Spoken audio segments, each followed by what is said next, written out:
ओम साई राम, जय साई राम, जय श्री कृष्ण, राधे राधे। यहाँ हम श्री साई सचित का हिंदी में पाठन कर रहे हैं। अध्याय 9, उसके कुछ पॉइंट कवर करेंगे। अध्याय 9 में विदा होते समय बाबा की आज्ञा का पालन, अवज्ञा के परिणाम के कुछ उदाहरण, भिक्षावृत्ति, उसकी आवश्यकता, भक्तों के अनुभव के विषय में वर्णन किया गया है। गत अध्याय के अंत में केवल इतना ही संकेत किया गया था कि लौटते समय जिन्होंने बाबा के आदेशों का पालन किया वे सकुशल लौट आए और जिन्होंने अवज्ञा की उन्हें दुर्घटनाओं का सामना करना पड़ा। इस अध्याय में यह कथन अन्य कई पुष्टिकारक घटना और अन्य विषयों के साथ विस्तार पूर्वक समझाया जाएगा। शिरडी यात्रा की विशेषता। शिरडी यात्रा की एक विशेषता यह थी कि बाबा की आज्ञा के बिना कोई भी शिरडी से प्रस्थान नहीं कर सकता था और यदि किसी ने किया भी तो मानो उसके अनेक कष्टों को निमंत्रण उसने दे दिया है। परंतु यदि किसी को शिरडी छोड़ने की आज्ञा हुई तो भी फिर वहां उसका ठहरना नहीं हो सकता था। जब भक्त घर लौटने के समय बाबा को प्रणाम करने जाते तो बाबा उन्हें कुछ आदेश दिया करते थे जिनका पालन अति आवश्यक था। यदि इन आदेशों की अवज्ञा कर कोई लौट गया तो निश्चय ही उसे किसी न किसी दुर्घटना का सामना करना पड़ता था। ऐसे कुछ उदाहरण यहाँ दिए गए हैं, जैसे कि पहला तात्याकोत्ते पाटिल के विषय में बताया गया है और दूसरा एक यूरोपियन महाशय के विषय में। तो पहला टॉपिक हम कवर करते हैं तात्याकोत्ते पाटिल।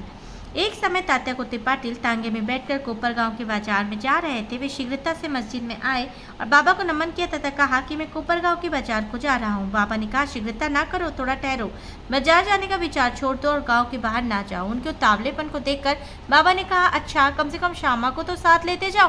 बाबा की आज्ञा की अवहेलना करके उन्होंने तुरंत तांगे को आगे बढ़ाया और तांगे के 2 घोड़ों में से एक घोड़ा, जिसका मूल्य लगभग 300 रुपये था, अति चंचल और द्रुतगामी था। रास्ते में सावली विहीर ग्राम का पार करने के पश्चात ही वह अधिक वेग से दौड़ने लगा और अकस्मात ही उसके कमर में मोच आ गई और वह गिर पड़ा। यद्यपि तात्या को तो अधिक चोट न आई, परंतु उन्हें अपनी साई माँ के आदेशों की स्मृति अवश्य हो आई और एक अन्य अवसर पर कोल्हापुर ग्राम जाते हुए भी उन्होंने बाबा के आदेशों की अवज्ञा की थी और ऊपर वर्णित घटना के समान ही दुर्घटना का उन्हें सामना करना पड़ गया। वैसे ही दूसरा टॉपिक है एक यूरोपियन महाशय। एक समय बम्बई के एक यूरोपियन महाशय नाना साहेब चांदोरकर से परिचय पत्र प्राप्त कर किसी विशेष कार्य से शिरडी आए। उन्हें एक आलिशान तंबू में ठहराया गया। वे तो बाबा के समक्ष नत होकर कर कमलों का चुंबन करना चाहते थे। इसी कारण उन्होंने 3 बार मस्जिद की सीढ़ियों पर चढ़ने का प्रयत्न किया, परंतु बाबा ने उन्हें अपने समीप आने से रोक दिया। उन्हें आंगन में ठहरने और वहीं से दर्शन करने की आज्ञा मिली।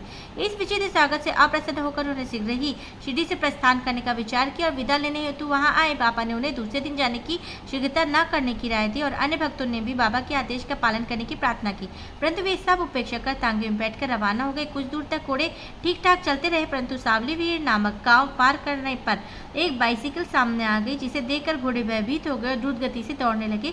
फलस्वरूप तांगा उलट गया और महाशय जी लुढ़क गए और कुछ दूर तांगे के साथ साथ घसीटते चले गए। लोगों ने तुरंत ही दौड़कर उन्हें बचा लिया, परंतु चोट अधिक आने के कारण उन्हें गोपरगांव के अस्पताल में शरण लेनी पड़ी। इस घटना से भक्तों ने शिक्षा ग्रहण की कि जो भी बाबा के आदेशों की अवहेलना करते हैं उन्हें किसी न किसी प्रकार की दुर्घटना का शिकार होना ही पड़ता है और जो आज्ञा का पालन करते हैं वे सकुशल सुखपूर्वक अपने घर पहुंच जाते हैं। यहाँ पे हम अध्याय 9 की 2 टॉपिक को कवर किए हैं और नेक्स्ट जो टॉपिक अध्याय 9 का है हम अगले पार्ट 2 में आपके समक्ष प्रस्तुत करेंगे। ओम साई राम, जय श्री कृष्णा।